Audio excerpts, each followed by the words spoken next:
Les boîtes de nuit sont pleines, on s'amuse en fait. Non, c'est comme avant en fait, comme avant l'épidémie.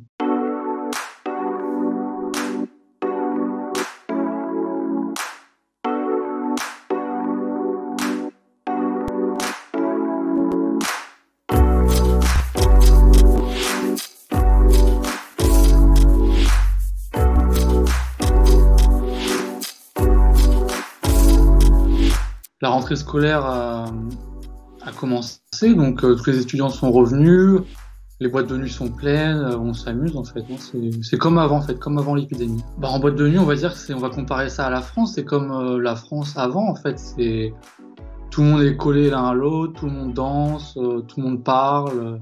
C'est vraiment comme dans les boîtes de nuit en fait.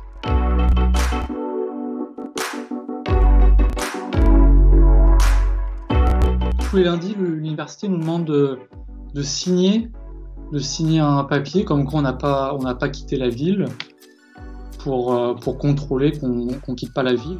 Et sinon, à chaque entrée de l'université, on doit passer sous une tente et il y a une caméra thermique qui prend notre température, mais c'est les seules traces encore du coronavirus.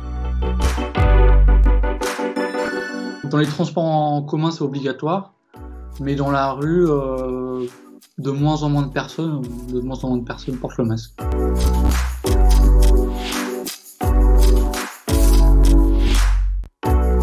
La Chine reste totalement mobilisée. Ces hôpitaux, par exemple, qui ont été construits rapidement avec des lits de réanimation, des centaines de lits de réanimation, ils sont toujours présents.